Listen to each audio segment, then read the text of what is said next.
AT cartoons. शाम होने से पहले सभी को गुफा में होना चाहिए। पहाड़ों के बीच एक गांव था जिसका नाम था हीमपुर। सर्दियों के समय यहाँ पर 1 महीना इतनी ठंड पड़ती थी कि पूरा गांव बर्फ की चादर में ढक जाता था। इसी महीने पूरा गांव अपने मवेशियों के साथ पास की ही एक गुफा में रहने चला जाता था।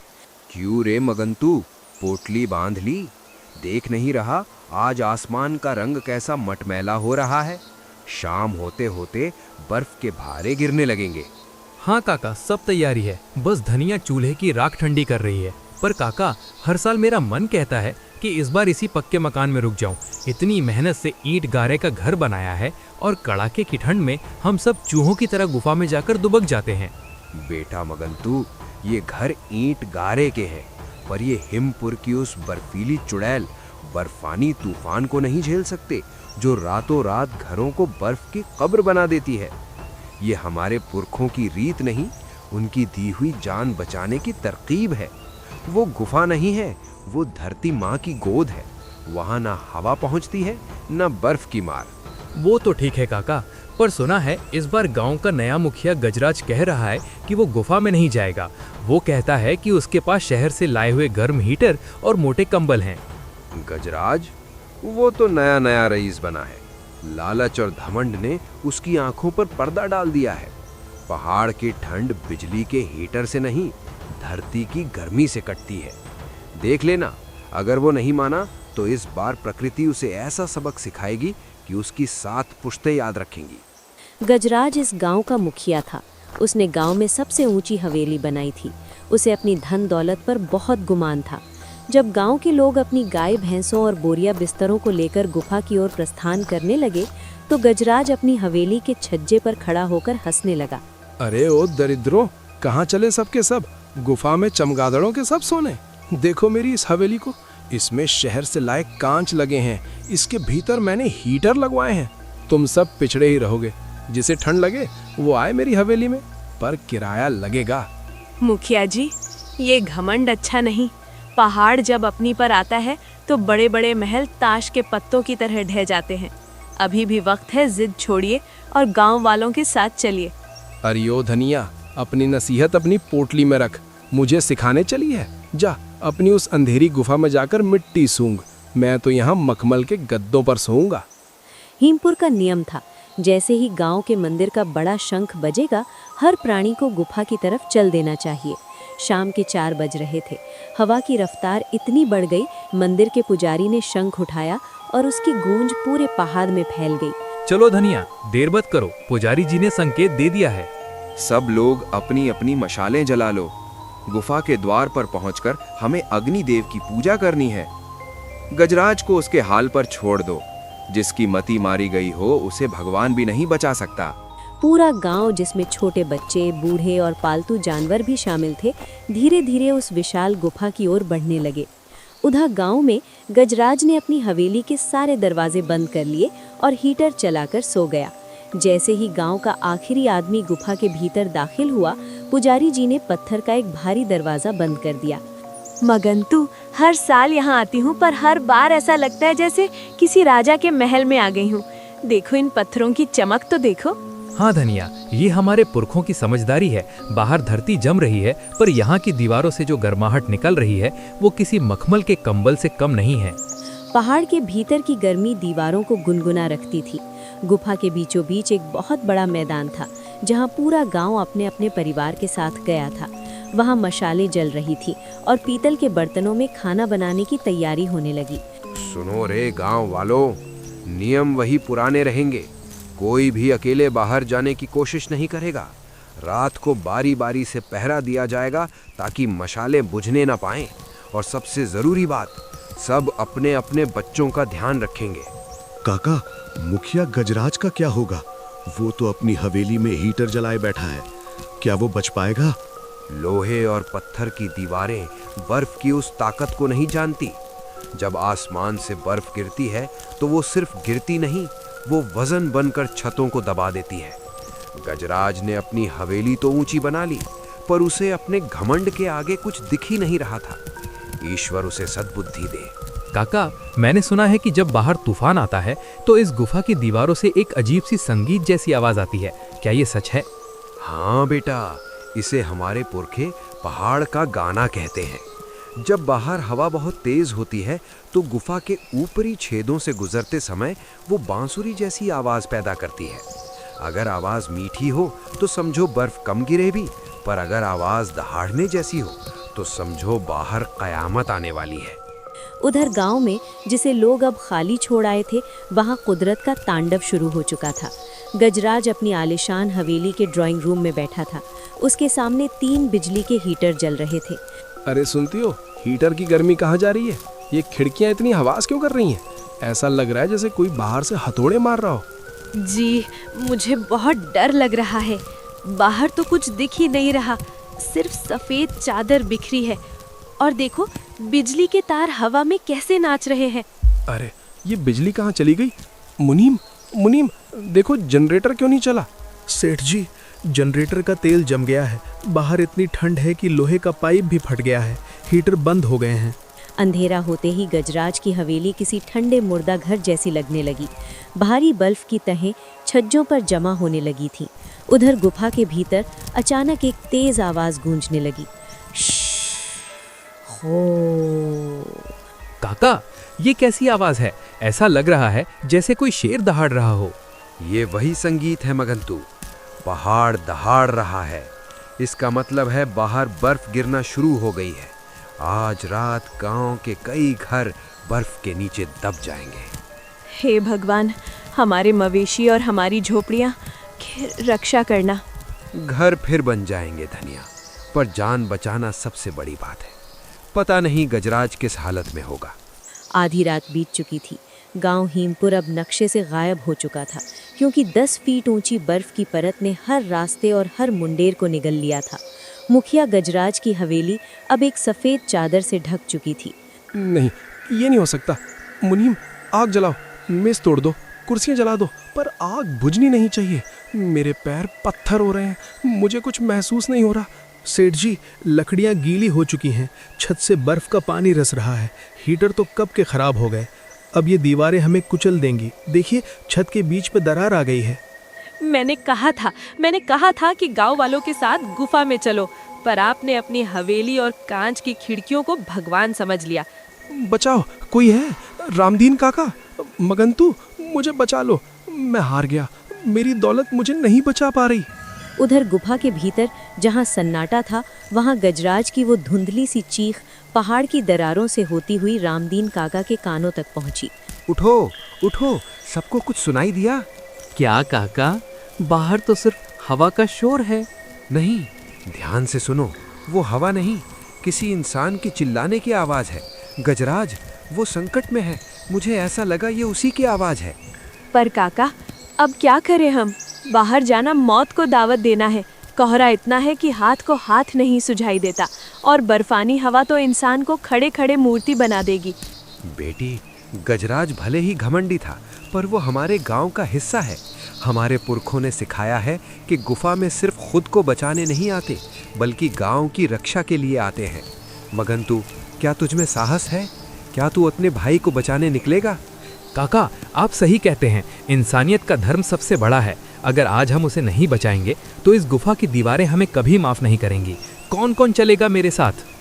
मगंतु का साहस देखकर गांव के 2 गबरू जवान खड़े हो गए। उन्होंने अपने शरीर पर चमड़े के मोटे लबादे मपेटे और लंबी रस्सियां कमर से बांधी और मगंतु के साथ चल पड़े। एक दूसरे का हाथ मत छोड़ना, रस्सियों को कस के पकड़ो। हमें बस उस ऊंची मीनार की ओर बढ़ना है जो गजराज की हवेली है। मगंतु भाई, हवा बहुत तेज है, आंखें नहीं खुल रही हैं। आंखों से नहीं, दिल के भरोसे चलो। वो देखो, हवेली का एक कोना अभी भी दिख रहा है। वे घुटनों तक बर्फ में आगे बढ़ रहे थे। हर कदम पर मौत का खतरा था। जब वे हवेली के करीब पहुंचे तो देखा कि दरवाज़ा बर्फ के पहाड़ के नीचे दब चुका था। उन्हें दूसरी मंजिल की खिड़की से अंदर घुसना पड़ा। मुखिया जी, कहाँ हैं आप? अंदर का नज़ारा दिल दहला देने वाला था। गजराज अपनी पत्नी और मुनीम के साथ एक कोने में ठिठुरा पड़ा था। गजराज का चेहरा नीला पड़ चुका था। मगंतु, तुम आए? मुझे लगा मैं मर गया। बातें बाद में मुखिया जी, पहले इस रस्सी को पकड़िए, हमें तुरंत गुफा की ओर निकलना होगा। ये छत किसी भी पल गिर सकती है। मगंतु और उसके साथियों ने गजराज और उसके परिवार को रस्सियों के सहारे खिड़की से बाहर निकाला। बर्फीला तूफान अभी भी जारी था। वे वापस गुफा की ओर बढ़ने लगे।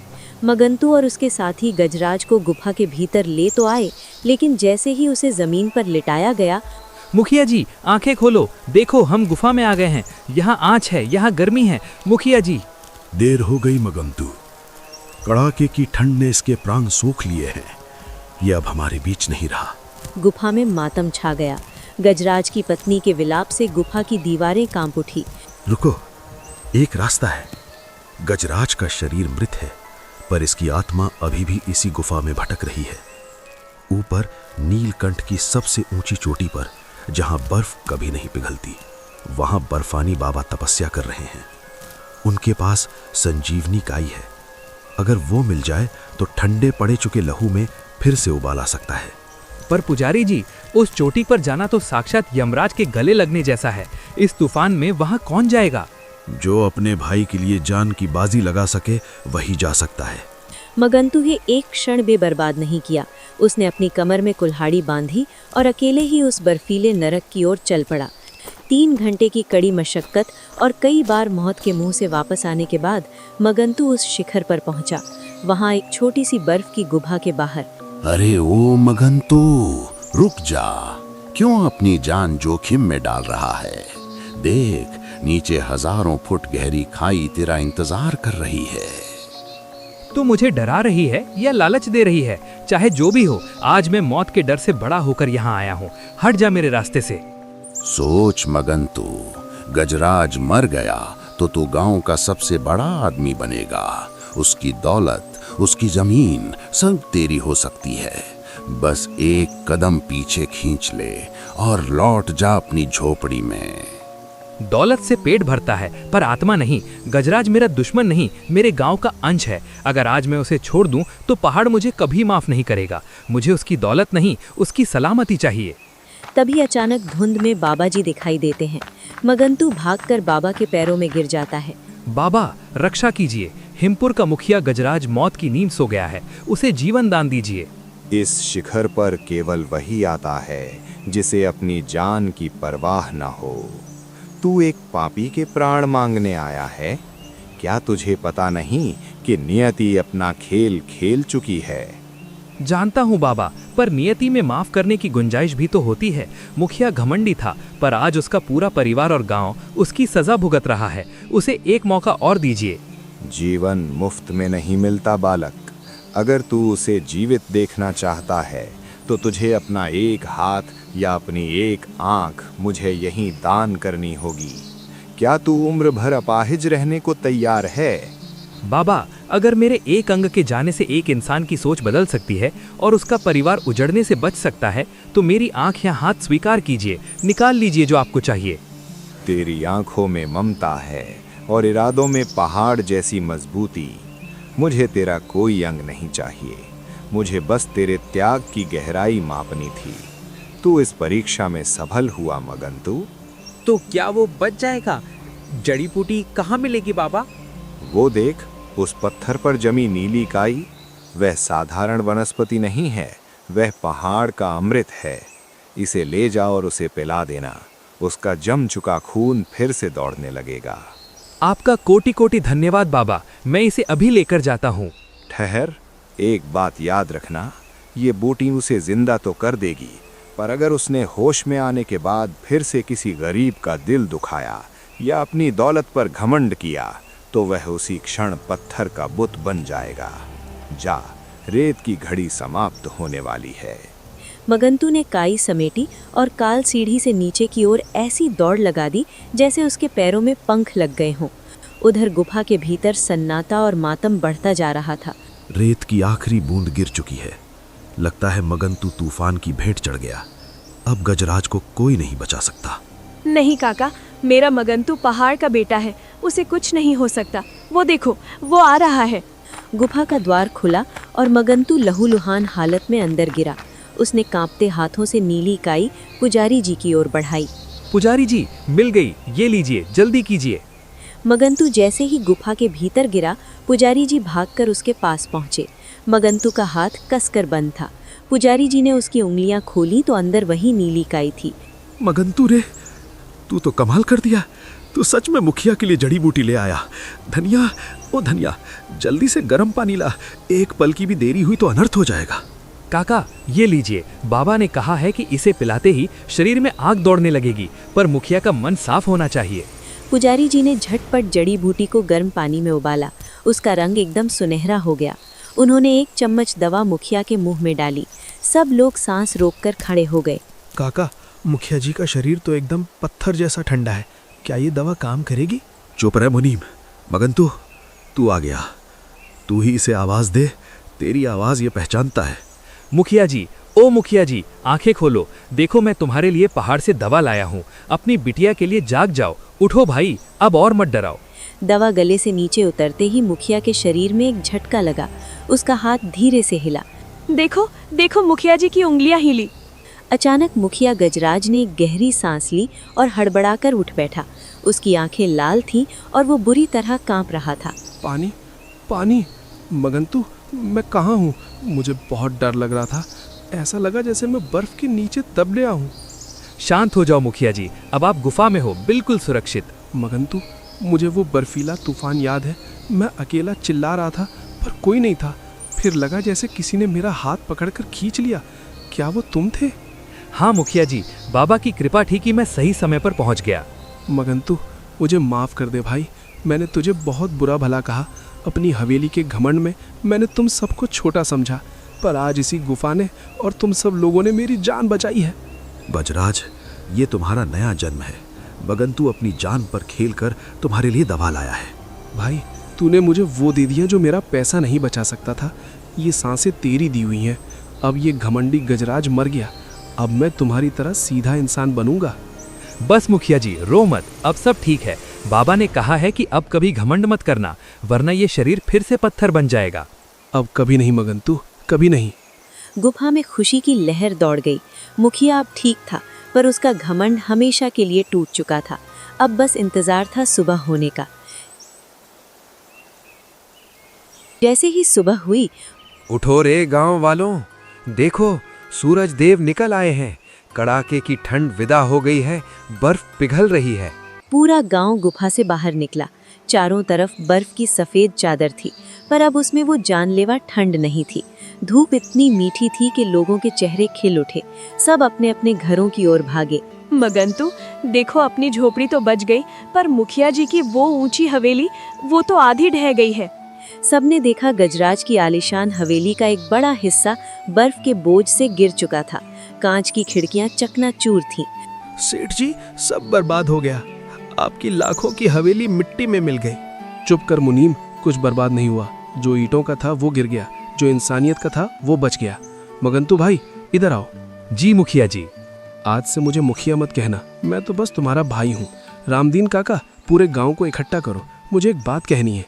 गांव की चौपाल पर जहां अभी भी थोड़ी थोड़ी बर्फ थी, सब जमा हुए। गजराज एक पत्थर पर खड़ा हुआ। गांव वालों, इस ठंड ने मेरी आंखें खोल दी। मेरा धन मुझे नहीं बचा पाया, पर मगंतु का प्यार और आप सबकी दुआओं ने मुझे मौत के मुंह से निकाल लिया। आज मैं कसम खाता हूँ कि मेरी जितनी भी जमीन और धन बचा है वो सबका है। हम मिलकर इस गांव में एक बड़ा पक्का भवन बनाएंगे, जहां अगली ठंड में कोई भी गुफा में नहीं बल्कि अपनों के बीच चैन से सोएगा। मुखिया जी, आप तो सच में बदल गए। बदला नहीं मगंतु, जाग गया हूँ। आज से हम सब मिलकर खेती करेंगे और मिलकर कमाएंगे। हिमपुर में अब कोई छोटा बड़ा नहीं होगा। देखते ही देखते पूरे गांव में रौनक लौट आई। लोग एक दूसरे की मदद से घर ठीक करने लगे। गजराज खुद कुदाल लेकर मगंतु की झोपड़ी की छत ठीक करने पहुंच गया। हिमपुर अब वो गांव नहीं रहा जो ठंड से डरता था, बल्कि वो गांव बन गया जहां दिलों में प्यार की गर्माहट थी। उस साल की ठंड ने एक घमंडी को इंसान बना दिया और एक गरीब को पूरे गांव का मसीहा।